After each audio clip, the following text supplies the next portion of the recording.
자, 오늘은 이제 24조 시편 이제 5번째 마지막입니다. 시편이 총 몇 편으로 되어 있죠?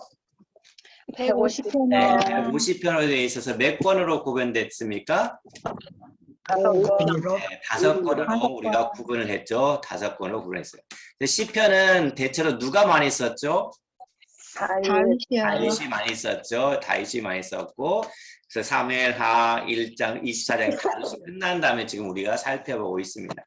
오늘 이제 시편이 끝난 다음에는 이제 누구에 대해서 하냐면 솔로몬에 대한 이야기가 등장하게 되겠죠. 그래서 솔로몬을 하면서 왕하, 이게 아가, 잠언, 전도도 함께 이제 살펴보게 될 것입니다.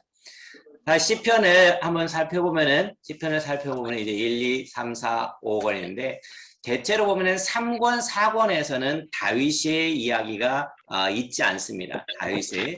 그러나 이제 1권, 2권, 이제 5권에서 다윗이 많이 나오는데 특별히 이 5권은 107편부터 150편까지인데 왕의 귀환, 다시 말해서 지금 3권과 4권에서 침묵했던 그 다윗에 관한 이야기가 5권에서 다시 등장하게 됩니다. 그래서 다윗시가 이때 이제 108편에서 110편, 또 138편에서 145편, 이 다윗에 대한 이야기가 바로 5권에서 등장하게 됩니다. 그래서 이 5권은 주제가 뭐냐면은 하나님이 다윗 왕과 맺으신 언약에 대한 새로운 소망을 드러내게 됩니다.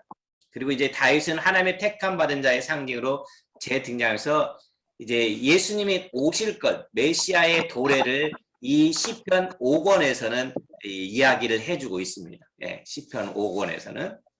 그 다음에 다윗 왕에 대한 강조는 이제 다윗 혈통의 계승자가 하나님의 백성을 모든 위협에서 구원할 것이라는 구약의 소망과 일치되죠. 그래서 이 5권에서는 가장 강하게 강조하는 것이 뭐냐? 다윗 왕권이라고 해요. 다윗과 언약을 세우신 그 하나님. 그래서 그 하나님을 찬양하고 찬미하고 노래하는 그 내용이 바로 이 107편부터 150편까지 자리 잡고 있습니다. 그래서 이제 107편부터 한번 살펴보겠습니다. 107편을 살펴보면은 이 하나님의 이제 107편은 놀라우신 이제 구원의 역사를 찬양하는 시편입니다. 107편은.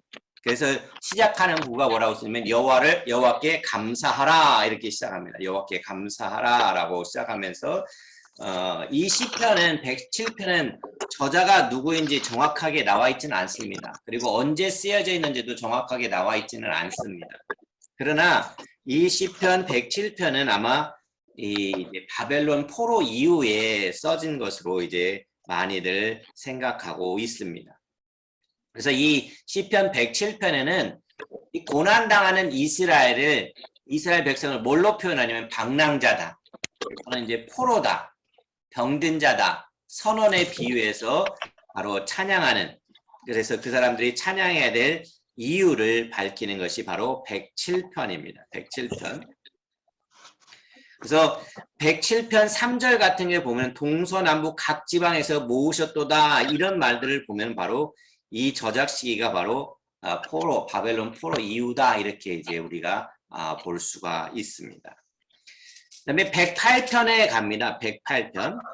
108편은 다윗의 찬송시라고 했죠. 근데 이 108편은요. 시편 앞에 57편과 60편에서 일부를 이제 발췌를 했어요.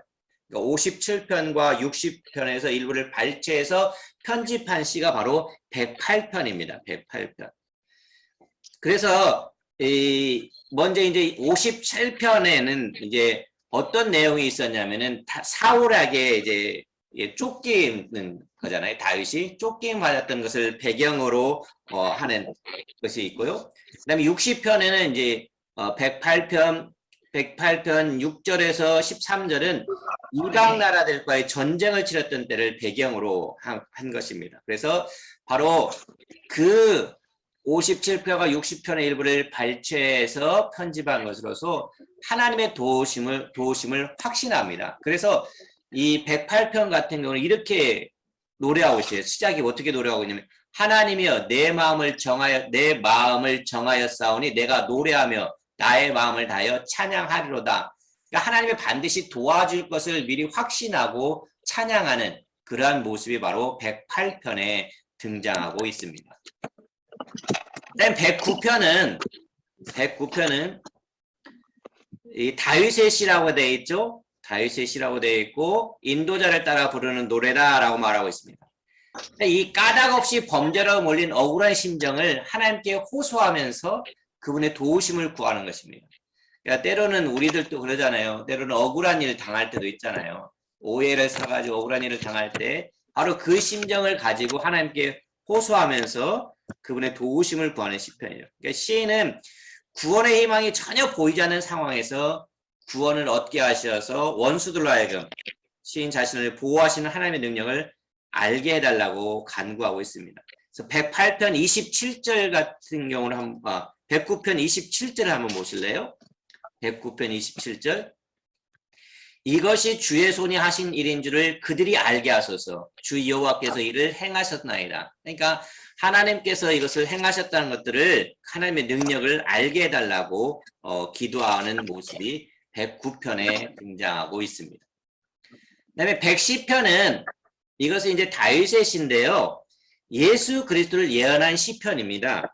예수 그리스도를 예언한 시편. 그래서 예수님이 오시기 이전에도 메시아를 예언하는 시편으로 이제 널리 알려져 있습니다. 이 110편 같은 경우는. 그래서 이 메시아께서 예수 그리스도께서 다시 오실 장차 강림하사 죄악 세력을 멸하시고 메시아 왕국을 세울 것을 예언한 시가 바로 시편 110편입니다. 시편 110편. 그래서 6절 같은 경우 보면은 문 나라를 심판하여 시체로 가득하게 하시고 여러 나라의 머리를 쳐서 깨뜨리시며 길가의 시냇물을 마시므로 그의 머리를 드시리로다 라고 이야기를 합니다. 그러니까 원수를 멸하시고 구원할 그 메시아에 대해서 이야기한 것이 바로 시편 110편입니다. 111편입니다. 111편. 111편은 그러니까는 이 무엇을 얘기하냐면 출애굽 사건, 광야 생활, 그 다음에 이제 가나안 정복 등의 역사적인 사건들을 이제 이야기를 해줍니다. 그러면서 하나님의 위대하신 그 구원의 행위들을 되새김질합니다. 시편 111편 같은 경우에는 그러면서 그 역사를 되새기면서 신앙을 권면하는 그 시가 바로 111편입니다. 그래서 이제 뭐라고 하냐면 111편 같은 것은 여호와의 행사를 찬양하는 시입니다. 그래서 2절 같은 경우는 여호와께서 행하시는 일들이 크시오니 이를 즐거워하는 자들 다 기리는도다. 그러면서 이 하나님이 역사 가운데서 이스라엘 백성을 어떻게 구원하셨는지 그 구원의 행위들을 다시 한번 새기면서 찬양하는 노래하는 그 시가 바로 111편입니다. 그 다음에 112편입니다. 112편은 지혜시로서 하나님을 섬기는 자의 행복을 노래하고 있습니다. 그래서 1절부터 4절까지 보면은 할렐루야 여호와를 경외하며 그의 계명을 크게 즐거워하는 자는 복이 있도다. 여호와를 찬송하라. 그의 후손이 땅에서 강성하며 정직한 자들의 후손에게 복이 있으리로다. 부와 재물이 그의 집에 있으며 그의 공의가 영구히 서 있으리로다. 정직한 자들에게는 흑암 중에 빛이 일어나나니 그는 자비롭고 긍휼이 많으며 의로운 이로다. 그러니까는 이 시편 112편 같은 경우는 바로 이렇게 말해요. 계명을 지키는 자, 정직한 자, 은혜를 베풀며 꾸이는 자는 뭐가 있다고 했냐면은 복이 있는 사람이다 라고 말하고 있습니다. 그래서 110편 같은 경우에 어떤 사람이 복이 있느냐? 바로 이런 사람들이 복이 있다라고 하면서 가르쳐주는 것이 바로 112편입니다. 112편. 그 다음 113편입니다. 113편. 113편은 이 하나님의 초월성을 노래하면서 그분이 약한 자들의 편에서 일하신다는 것을 강조합니다. 그렇죠?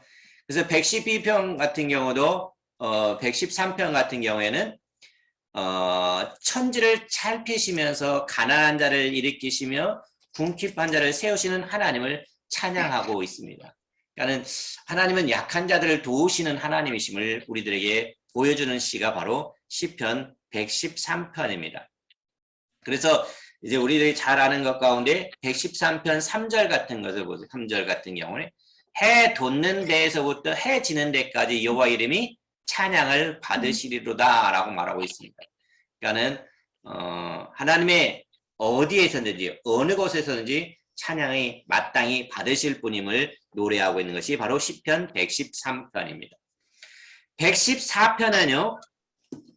이제 출애굽 시 하나님의 권능을 찬양하시죠. 그러니까 출애굽 사건과 가나안의 정복을 노래한 것이 바로 114편입니다. 특별히 이 114편은요.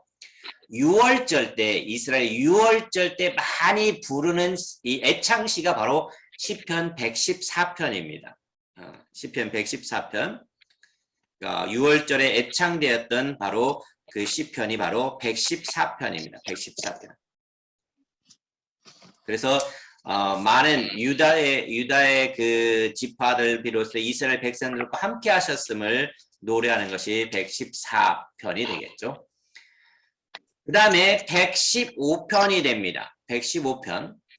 115편은 이방 나라의 우상들은 무가치하고 오직 하나님만이 유일한 참된 신임을 선언합니다. 그래서 우상은 뭐합니까? 듣지도 말하지도 걷지도 보지도 못하는 반면에 하나님은 뭐라고 했냐면 우리의 도움이시요 우리의 방패시다라고 노래하고 있습니다.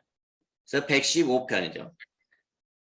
그래서 하나님만이 유일한 하나님이시라는 거죠. 그래서 이스라엘 백성들에게 오직 그분만을 섬길 것을 요청하고 있습니다.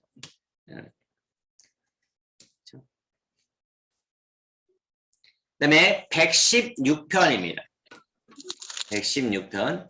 이 116편은요. 개인적인 구원의 체험에 대해서 시인이 하나님께 지극히 감사를 올리는 시편이 바로 116편입니다. 그래서 여기 보면은 음성과 기도를 간구를 들으심으로 내가 그를 사랑하는도다. 그러니까는 음성과 기도를 들으시고 귀를 기울이시는 하나님께 간구하는 시가 바로 116편입니다. 116편.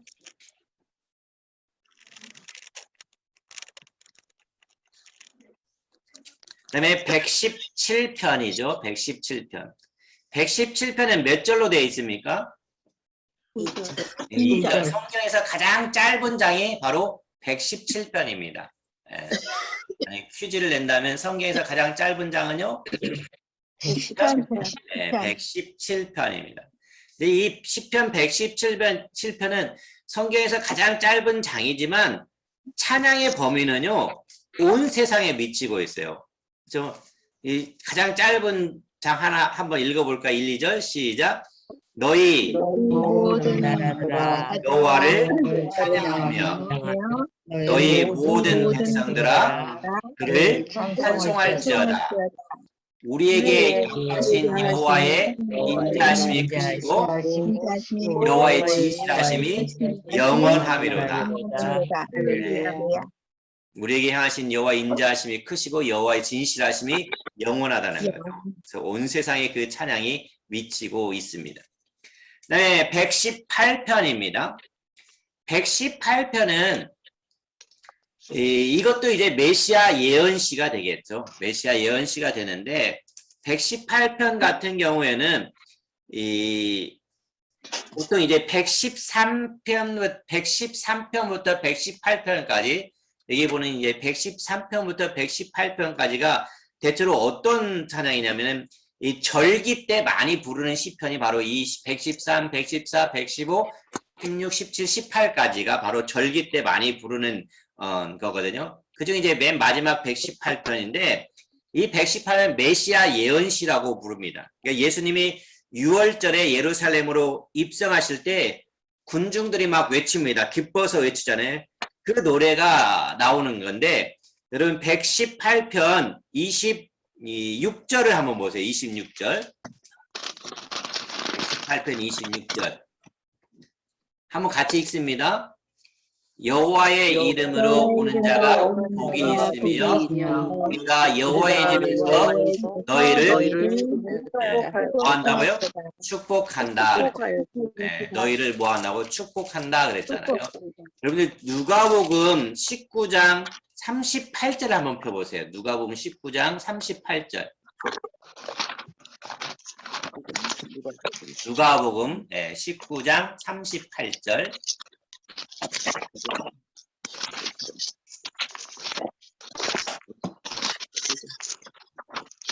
네, 누가복음 19장 38절. 같이 한번 읽어볼까요? 시작. 이르되 찬송하리로다 그의 이름으로 오시는 왕이여 하늘에는 평화요 가장 높은 곳에는 영광이로다 하니. 바로 이 구절과 기쁨의 노래 구절이 이제 118편 26절과 이제 우리가 비교될 수가 있습니다. 비슷한 거죠. 그러니까는 기쁨의 노래를 한 것이 바로 이 118편 26절과 누가복음 19장 38절이 이 찬송하는 것이 같은 맥락에서 볼 수가 있습니다. 같은 찬양의 시가 되겠습니다. 그래서 바로 이 시편에서는 전쟁의 위협 속에서 건지시고 승리케 하신 하나님을 찬양하는 것이 바로 119편이 되겠습니다. 그다음에 119편입니다. 119편. 이 119편은요. 성경에서 또 가장 긴 장이기도 합니다. 네. 가장 짧은 장은 몇 장이라고 했죠? 117편. 네, 시편 117편이지만 성경에서 가장 긴 절수를 가지고 있는 것은 119편입니다. 몇 절까지 있을까요? 몇 절까지? 176절. 네, 176절까지 있습니다. 굉장히 많이 차지하죠. 굉장히 많이 차지합니다. 그래서 이 119편은 가장 긴 장인 이 것은 하나님의 율법을 사랑하고 그에게 복종하는 삶을 노래하고 있습니다. 우리 성경 구절 외운 것 중에서 119편 몇 절이 있었죠? 18절. 네, 18절 있었죠? 혹시 외우셨습니까? 눈을 열어서 눈을 열어서 주의 율법에서 올라온 것을 보게 하소서. 예. 그래서 이 119편은요. 말씀의 삶의 표대를 삼아서 거룩하고 정직한 삶을 살아야 함을 교훈하는 시입니다. 그래서 말씀을 행하는 자가 복이 있고 말씀을 묵상하는 자가 복이 있고 말씀은 나의 즐거움이요 말씀은 내 영혼을 진토에서 솟아나게 하시니 내가 주의 말씀을 지키리이다. 내 소유는 주의 법도를 지키는 것이니이다. 고난 중에 또 교만한 자가 거짓을 지어 나를 치려할 때 내가 주의 율례를 배우게 되었나이다. 내 영혼이 피곤하고 연기 중에 가죽병처럼 되었어도 오히려 주의 율례를 잊지 아니하리라. 주의 말씀은 내 발의 등이요 내 길의 빛이니이다. 주의 말씀을 사모하게 피곤하리다. 그렇죠? 이처럼 계속해서 이 하나님의 말씀을 주의 말씀에 대한 것이 바로 이 119편에 등장하고 있습니다. 예. 그래서 하나님의 말씀, 율법, 율례 이런 사람들이 어떤 사람들이냐 이것을 지키고 행하는 사람이 어떤 사람들이냐라고 하는 것들을 강조해 주는 것이 바로 시편 119편이 되겠습니다. 그 다음에 120편으로 넘어가 봅니다. 120편. 120편은 이 120편부터 거기에 표제가 뭐라고 써 있습니까? 성전에 올라가는 노래였잖아요. 120편부터 121, 122, 123, 124, 125, 126, 127, 128, 129. 그렇죠? 그다음에 130편, 131편, 132 쭉 몇 편까지 나가냐면 134편까지 성전에 올라가면서 부르는 노래다라고 이야기를 해주고 있습니다. 그 첫 번째가 바로 120편입니다. 성전에 올라가면서 부르는 노래를 가운데 다 묶어놓았는데 120편부터 134편인데 그 중에 첫 번째가 바로 120편이 되겠습니다. 120편. 그 다음에 121편은요. 자기 백성을 감찰하시고 보호하시는 하나님의 사랑을 노래하고 있습니다. 그렇죠? 121편은 바로 하나님의 사랑을 노래하고 있습니다. 하나님의 사랑을. 그래서 우리가 이제 이 121편도 참 많이 외우는 말씀이 있잖아요. 내가 산을 향하여 뭐합니까? 눈을 들리라 나의 도움이 어디서 올까? 나의 도움은 천지를 지으신 여호와께서로다. 여호와께서는 너를 실족하지 아니하시고 너를 지키시는 자가 졸지도 아니하시고 이스라엘을 지키는 자는 졸지도 아니하시고 주무시도 아니하시더라. 여호와는 너를 지키시는 이시라. 여호와께서 내 오른손에서 내 그늘을 내시나니 낮에 해가 너를 상하게 하지 아니하며 밤에 달도 너를 해치지 아니하리로다. 여호와께서 너를 지켜 모든 환난을 면하게 하시며 또 내 영혼을 지키시로다. 여호와께서 너의 출입을 지금부터 영원까지 지키시리로다. 그러니까 이 하나님 말씀 이 121편 같은 경우도 여러분들이 정말로 힘들 때 이 말씀을 묵상하면서 새 힘을 얻을 수 있기를 바랍니다. 그러니까는 하나님의 백성이 이제 절기를 기념하는 순례 여행을 할 때 이 시는 여호와께서 발걸음마다 그들과 함께 하셨다는 거죠. 그러니까는 이스라엘 백성들이 순례의 길을 걸어간단 말이죠. 순례의 길을 걸어갈 때마다 애굽에서 탈출해서 해방돼서 나올 때도 하나님이 계속해서 그들의 발걸음과 함께 하셨음을, 그러니까 졸지도 주무시도 않고 계속해서 도와주셨다는 것을 보여주는 시가 바로 121편입니다. 그러니까 우리도 마찬가지겠죠. 지금까지 우리의 삶을 하나님께서 계속해서 뭐 하십니까? 지키시고 보호하시고 감찰하시고 있다는 것을 우리가 기억할 수 있기를 바랍니다. 그 다음에 122편이 되겠습니다. 122편.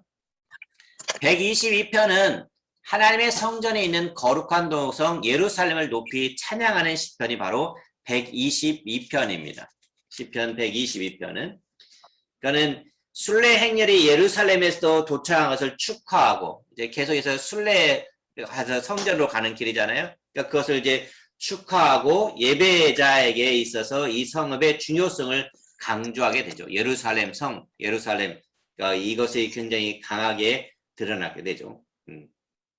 그래서 이 시에는 이제 각기 집에 대한 언급이 있습니다. 122편 같은 경우는 1절 같은 것도 사람이 내게 말하기를 여호와의 집이라고 했잖아요. 여호와의 집에 올라가자, 여호와의 집에 올라가자라고 이야기를 합니다. 또 5절 같은 경우도 곧 다윗의 집의 보좌로다라고 말합니다.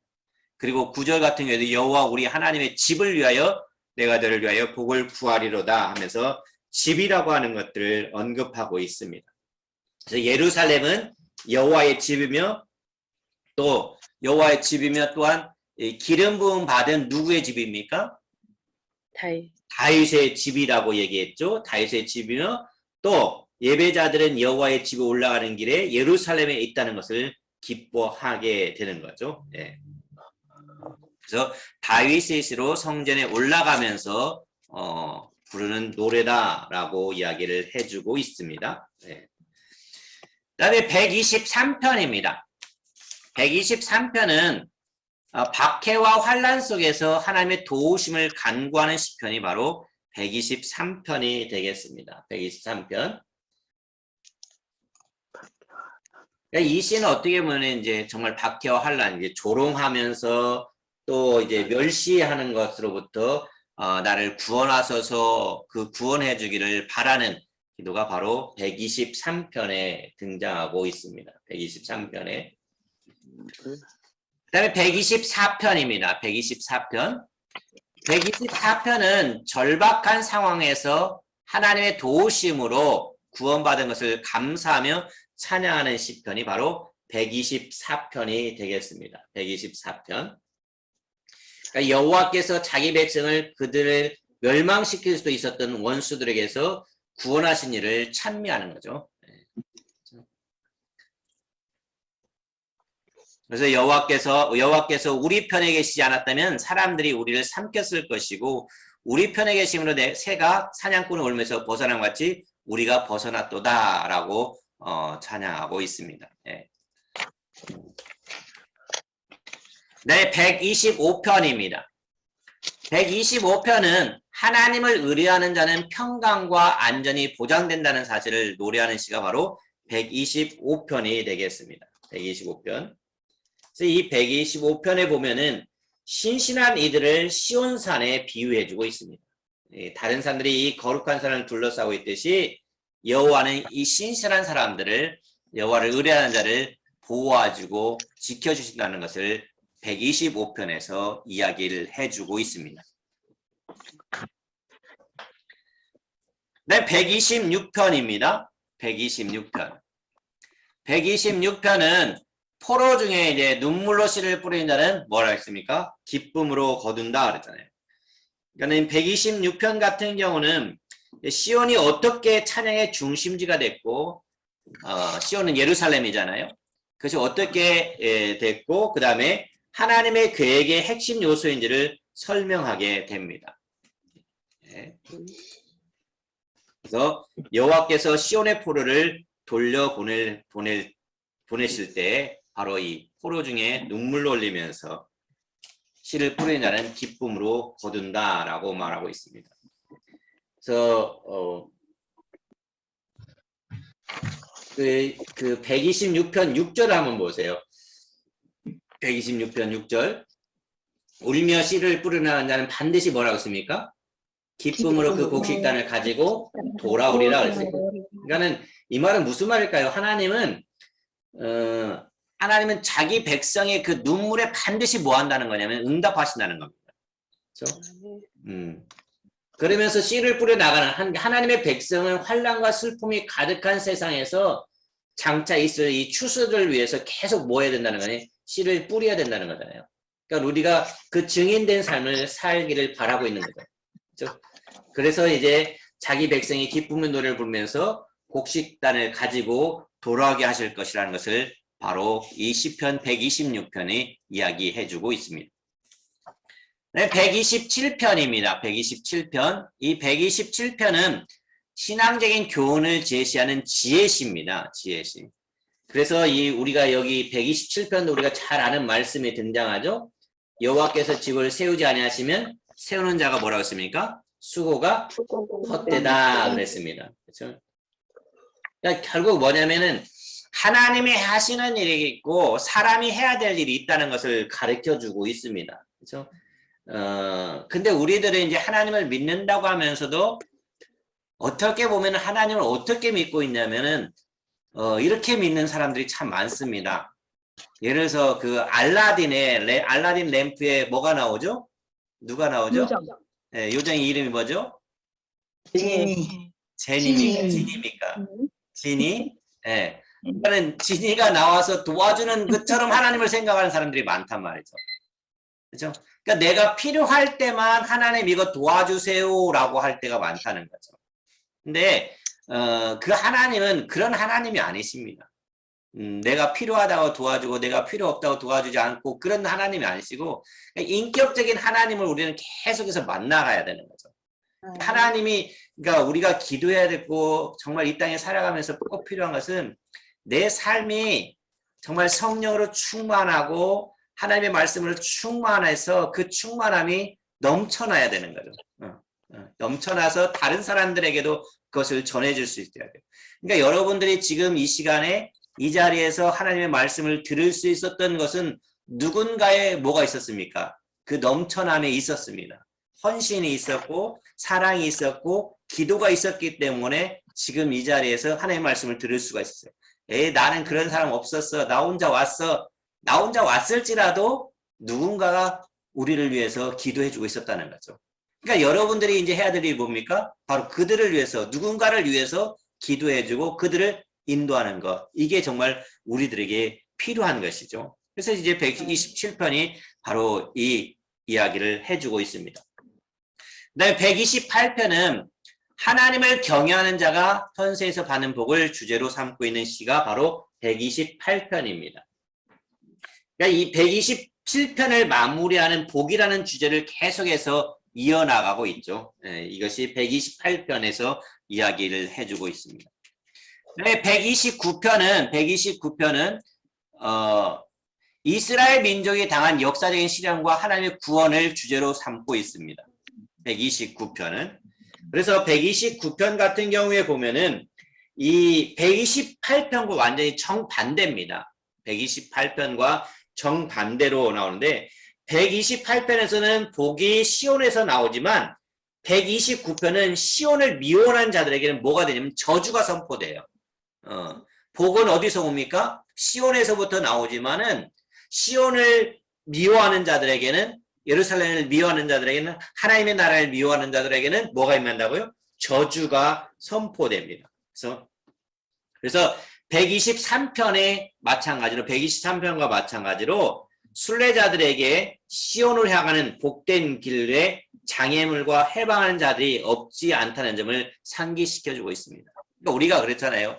우리가 하나님 나라, 결국에는 우리가 미래의 하나님 나라에까지 가기 위해서는 그 도성에 가기 위해서는 방해물들이 엄청 많습니다. 유혹하는 것들이 너무 많습니다. 그렇죠? 그러니까 그 유혹과 방해물들을 있을 때마다 우리가 어떻게 그것을 극복하고 그 길을 걸어갈 수 있는지 그런 것들이 없는 것이 아니라는 거잖아요. 있다는 거잖아요. 그러니까 그것을 인식하고 하나님을 찬양하면서 나가라는 것을 이야기해주고 있습니다. 그 다음에 129편입니다. 130편입니다. 130편은 내가 깊은 데서 부르짖으오니 내 간구를 들으소서 파수꾼이 아침을 기다립니다. 내 영혼이 주를 더 기다립니다. 대표적인 회개시 중에 하나죠. 이 회개시에는 몇 개가 있다고 했습니까? 7개가 있다고 했잖아요. 6편, 32편, 38편, 51편, 102편, 130편, 143편은 회개시들이 등장하고 있습니다. 회개시들이 등장하고 있는데 이 130편 같은 경우에도 뭐가 있냐면 가장 힘든 거죠. 가장 힘들고 이제 7개의 회개시 가운데 하나인데 여호와께서 언젠가 그분을 섬기는데 가장 큰 장벽인 죄를 제거해 줄 것이라는 소망을 표현하고 있습니다. 지금 이제 성전에 가면서 부르는 노래라고 했잖아요. 그러니까 순례자들은 이제 시온으로 올라갑니다. 가면서 참된 예배의 가장 큰 장애물은 그들의 원수가 아니라는 사실을 기억합니다. 그래서 이게 이제 123편과 129편에도 등장하잖아요. 그러니까 원수들은 단지 순례 여행을 조금 더 어렵게 만들 뿐인 거예요. 그러면 가장 큰 장애물은 뭘까요? 원수들은 내가 가는 데서 조금 어렵게 하지만 가장 큰 장애물은 시온에 올라가는 그 예루살렘 하나님 나라에 도달한 데까지 가장 큰 장애물이 뭐냐? 그게 뭐라고 하냐면은 죄라고 하는 거라는 거죠. 그러니까 그 죄 문제가 해결되지 않으면은 우리가 도달할 수 없다는 거잖아요. 그러니까 교회라고 하는 것도 마찬가지예요. 교회라고 하는 것도 그 죄 문제, 그 거룩함이 해결되지 않으면은 우리가 그 능력을 상실해 버리는 거죠. 교회 그 능력이 상실돼 버리는 거예요. 아무리 뭐 사람이 많고 돈이 많아도 그것은 하나님 나라를 이루어가는 그 교회의 능력으로서의 그 사명을 감당할 수가 없는 거죠. 뭐 순간적인 돈으로 사람으로 해결할 수는 있겠지만은 그것은 영원하지 못하고 아주 미천한 것임을 우리는 기억을 해야 됩니다. 그래서 이제 130편에서 바로 이 해결하는 거죠. 내가 깊은 데서 부르짖습니다. 시온을 향해서 가는데 나의 죄 때문에 그 시온에 못 가는 것이 아니라 그 죄 문제를 해결하게 달라는 거죠. 그래서 파수꾼이 아침을 기다리며 내 영혼이 주를 기다립니다. 간절하게 하나님 앞에 기도하는 모습이 바로 130편에 등장합니다. 131편입니다. 131편은 어린아이처럼 하나님을 단순하게 신뢰하는 다윗의 신앙심이 잘 드러난 시입니다. 이게 다윗의 시라고 했잖아요. 다윗의 시인데 내 중심이 젖된 아이와 같도다 라고 말합니다. 젖된 아이와 같도다 라고 말하면서 이야기를 하는데 이 131편 같은 경우는 이스라엘아 여호와를 바랄지어다 라고 말합니다. 이것을 계속해서 반복하고 있습니다. 이스라엘아 여호와를 바랄지어다 라고 말하고 있습니다. 이것이 이제 131편이 됩니다. 132편은 성전을 건축하려고 힘을 다한 다윗과 그의 왕가를 위한 기도하는 시편이 바로 132편이 됩니다. 132편. 그래서 이 132편은 다윗이 받은 약속들과 하나님 나라의 중심인 시온이라는 두 죄를 이렇게 결합시키고 있어요. 그러니까는 언약의 백성, 언약을 받았잖아요. 네, 다윗 왕권을 통해서 다윗을 통해서 누가 태어난다는 거죠? 메시아가 태어난다는 그 언약을 받았습니다. 그 언약과 그 시온의 그 시온이라는 것은 이제 예루살렘이죠. 그러니까 하나님 나라의 중심 시온이라는 것을 이 두 가지를 이제 병행해서 이야기를 해주고 있습니다. 그래서 이제 1절부터 10절까지는 바로 다윗은 여호와께서 그하실 처소를 마련하게 했다고 맹세를 합니다. 그리고 11절부터 18절까지는 바로 자신의 왕위와 가장 밀접하게 관련된 다윗 왕제를 지켜주시겠다고 맹세하죠. 그래서 이 두 통치자가 모두 시온에서 다스린다고 이야기를 해주고 있죠. 네, 133편입니다. 133편. 133편은 하나님을 섬기는 성도들의 아름다운 영적 교제를 노래하는 것이 바로 133편입니다. 그래서 이제 여기도 그 말이 나오죠. 형제가 연합하여 동거함이 어찌 그리 선하고 아름다운고 라고 말하고 있죠. 형제들의 연합, 형제의 연합의 아름다움 속에 영생을 명하시게 되겠죠. 그래서 이 134편은 하나님의 백성 사이 연합의 미덕을 대제사장을 성별하는 데 사용하는 기름과 헐몬에서 내리는 이슬이라는 두 가지 비로 말하고 있어요. 그러니까 헐몬산의 이슬이라고 하는 것은 뭐냐면요. 이 이스라엘 나라가 그렇게 물이 많지 않잖아요. 그러니까 이 헐몬산에서 그 이슬이 맺힌 것들이 모여서 강을 이루게 되는 거잖아요. 그러니까 거기서 이제 헐몬산의 이슬이 내려오지 않으면은 물의 공급이 차단되게 되어 있습니다. 그러니까 이 형제가 연합하는 것이 바로 그렇게 그런 물처럼 그런 이슬처럼 귀하고 아름답다는 것을 노래하는 시편이 바로 133편이 되겠습니다. 133편. 그 다음에 134편입니다. 이 134편이 바로 이제 성전 예배에 참여로운 순례자의 시편이라고 했잖아요. 마지막이 되잖아요. 성전에 올라오는 노래로서 134편인데 이 성전에 올라가는 노래 중에서 120편부터 134편에서 이제 마지막 마무리를 짓는 시가 바로 이 134편입니다. 그러니까 여기서 보면 134편에 보면은 성소를 향하여 너희 손을 들고 여호와를 송축하라 라고 말합니다. 성소를 들고. 그러니까는 이제 이들에게 뭘 하냐면은 이거죠. 마지막에 이 성전에서 섬기는 이들에게 아마도 이제 뭐라 할까요? 저녁에 마지막 뭐 예배 뒤에 밤새도록 여호와를 찬양할 것을 권면하고 있습니다. 그렇죠? 모든 종들아 여호와를 성축하라. 성전에 있는 여호와의 모든 종들아 여호와를 송축하라. 성소를 향해 너희 손을 들고 여호와를 송축하라.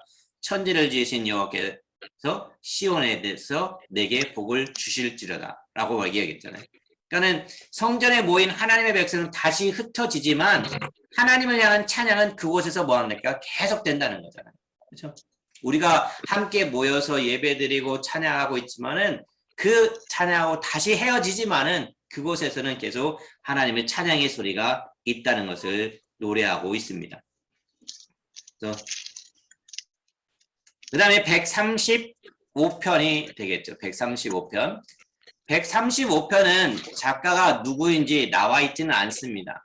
네, 나와 있지는 않지만은 이 광대하신 하나님이 애굽에서 나오게 하시고 아모리 왕과 바산 왕을 물리치셨으니 말도 하지 못하고 보지도 못할 우상을 버리고 여호와를 송축하라라고 이야기를 해주고 있습니다. 그래서 135편부터 137편은 어떻게 보면 이 앞에 나오는 성전에 올라가는 노래들 있잖아요. 그 성전에 올라가는 노래의 부록처럼 붙어 있는 것이 135, 136, 137편이 되겠습니다. 130. 그 다음에 136편입니다. 136편. 136편은 창조주와 구원자이신 하나님의 변함없는 인자와 사랑을 주제로 삼고 있습니다. 그래서 이것도 136편도 언제 많이 부르냐면 이제 6월절에 많이 부르게 됩니다. 그래서 이것은 136편 같은 경우는 특징이 있어요. 한 사람의 제사장이 독창자가 이제 선창을 합니다. 그러면 나머지 사람들은 거기 뭐라고 있냐면 그 인자하심이 영원하미로다 라고 말합니다. 그 인자하심이 영원하미로다. 그래서 시편 136편 같은 경우에는 감사란 말이 계속해서 절마다 등장하고 있습니다.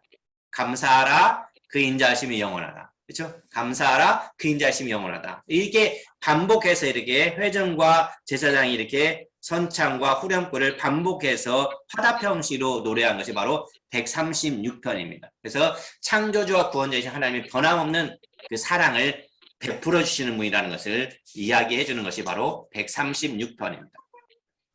그다음 137편입니다. 137편은 바벨론 포로 생활을 통한 망국의 슬픔을 호소하면서 엘꾸는 민족애로 하나님께 바벨론의 멸망을 간구하는 시편이 바로 이 137편입니다.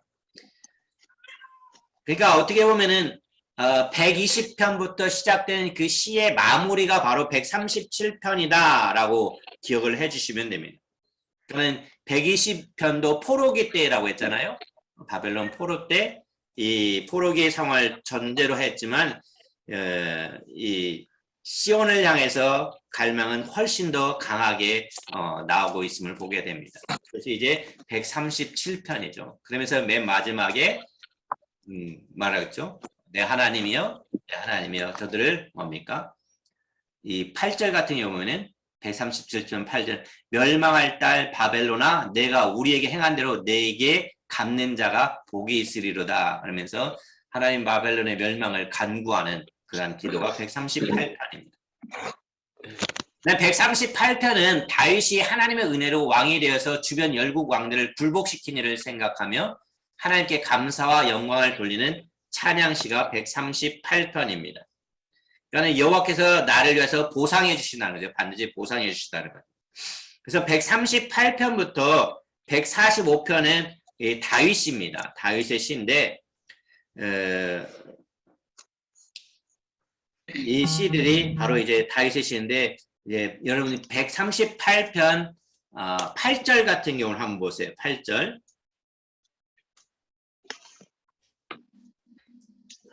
주의 손으로 지으신 것을 여호와께서 나를 위하여 보상해 주시려다. 여호와여 주의 인자하심이 영원하오니. 여기 주의 인자하심이 영원하오니 이것이 어디에서 한번 계속해서 나왔었죠? 아까 앞에 시편 몇 편이에요? 136. 네, 136편에서 나왔잖아요. 주의 인자하심이 영원합니다. 그러니까 이 후렴구에 이르는 바로 이 136편에서 후렴구를 이르는 주제가 바로 여기서 등장하고 있습니다. 네. 그래서 세상의 왕들에게 주를 찬양할 것을 요청하고 있는 것이 바로 138편입니다. 그다음 139편입니다. 139편은 앉고 일어섬을 하시고 하늘에 올라갈지라도 거기 계시며 음부의 내 자리를 펼쳐도 거기 계셔서 모든 것을 아시는지요 악인을 죽이시고 나를 영원한 길로 인도하소서라고 고백하고 있는데 이 139편 같은 경우는 다윗은 이제 포악한 원수들이 존재하는 세상에 살고 있음을 고백하고 있잖아요. 그래서 하나님 나를 살피시고 내 마음을 알아주십시오라고 이야기를 해주고 있습니다. 항상 이 1절부터 118절까지 보면 다윗이 그 세상을 어떻게 상대하고 있는지 보여주고 있잖아요. 그렇죠? 그래서 139편을 나와 있고요. 140편입니다. 140편 같은 경우에는 이 여호와여 악인에게서 나를 구하소서, 악인의 위협으로부터 구원해 주시기를 간구하는 편이 바로 140편입니다. 140편. 140편이 바로 악인에게서 구해달라고 하는 기도가 140편입니다. 네, 141편은 하나님 앞에서 정결한 영혼을 유지하기를 원하는 다윗의 신앙적인 모습이 등장하고 있습니다. 그래서 내가 죽게 피하나니, 그러니까 140편과 141편 사이는 많은 유사한 점들이 굉장히 많이 있습니다. 유사점들이 굉장히 많이 있습니다. 어떻게 보면 이제 이것도 이제 탄식시죠, 탄식시. 그 다음에 142편입니다. 142편. 142편은 하나님의 구원과 도우심을 간절히 구하는 시편이 바로 142편입니다. 내 주는 뭡니까? 나의 피난처라는 거잖아요. 연속되는 이게 네 편의 이 개인 탄식이죠. 40편, 41, 4편 개인 탄식 전에 그러니까 140, 141, 142, 143편이 탄식하는 그런 시여서 탄식지라고 하는데 142편은 특별히 고난 가운데 있는 그 시인이 하나님의 자비를 구하는 기도가 여기에 들어가 있습니다. 그래서 하나님의 구원과 도우심을 간절히 구하는 그 시가 여기에 있고. 근데 여기 이제 140편이나 141편은 원수들에 대해 보응해달라고, 원수를 갚아달라고 기도하지 않는데, 그것이 이제 141편, 140편에서 나오는데, 143편과 이제 또 흡사한 점이 여기 이제 보이게 되는데, 143편은 보세요. 143편은 원수들로 인해 환난을 겪는지 하나님께 회개하면서 도움을 간구하죠. 이것도 무슨 시죠? 회개가 있으니까 안원시. 회개시가 되겠죠. 회개시가 7개가 있었다고 했잖아요. 7개. 그 중에 마지막 이 시가 이제 7개 시간에 마지막 시 143편이 되겠습니다. 그 다음에 144편입니다. 144편은 다윗을 대적하는 이방의 원수들로부터 구원해 주시기를 간구함과 동시에 하나님의 택한 백성이 받을 복을 노래하는 시편이 바로 144편입니다. 그러니까 여호와의 기름 부음 받은 통치자인 다윗은 하나님께 이방 세력을 물리쳐 주시기를 간구합니다. 그렇죠? 방주의 구원을 베푸시는 자시여 그의 종 다윗을 구하는 자시로다 라고 해서 다윗을 제작하는 이방의 원수로부터 구원해 주기를 간구합니다. 그 다음에 145편입니다. 145편은 피조세계의 다양한 영역에서 드러난 하나님의 선하심과 인자하심을 찬양하고 있습니다. 145편에.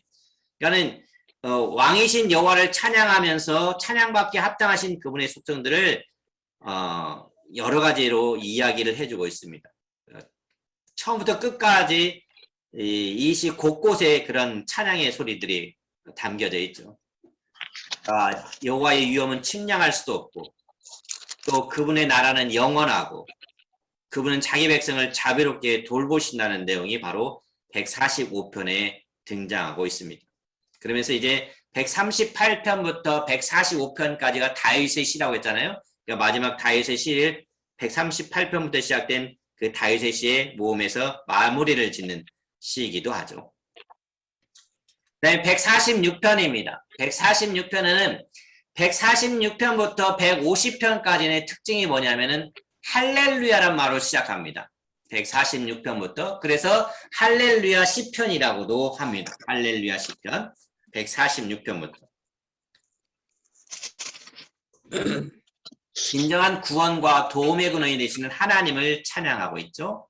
147편은 이스라엘 회복하신 하나님의 은혜를 찬양하는 시편입니다. 역시 할렐루야로 시작합니다. 찬양을 촉구하죠. 찬양의 이유가 왜 찬양해야 되느냐? 그 찬양의 이유는 바로 그거죠. 하나님의 자비하심과 그러니까 뭐랄까 하나님의 천지를 창조하신 그 창조 세계에 대한 하나님의 자비하심과 자기 백성에 대한 그분의 특별한 은혜와 계시를 찬양하라는 것이죠. 그다음에 148편입니다. 148편은 보이는 세계와 보이지 않는 세계를 통틀어 우주에 있는 모든 만물이 창조주이시며 진정한 통치하신 하나님을 소리 높여 찬양할 것을 촉구하고 있습니다. 그래서 뭡니까? 모든 천사여 찬양하며 모든 군대여 그를 찬양하라. 해와 달이 그를 찬양하며 밝은 별들아 찬양하라. 그러니까는 보이는 것과 보이지 않는 모든 것들이 다 하나님을 찬양할 것을 이야기해 주는 것이 바로 시편 148편입니다. 148편은 시편 전체를 마무리하는 5편의 시들이 이루는 찬양에서 이제 중간 지점에 있는 시잖아요. 네. 그 다음에 149편입니다. 149편은 하나님의 구원을 체험한 성도들이 구속주 되시는 하나님을 찬양하는 시입니다.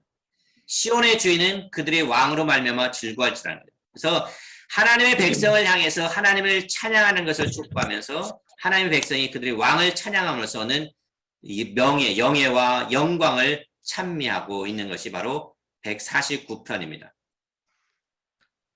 그러니까 이 149편은 어떤 면에서는 그 시편 2편과 좀 흡사합니다.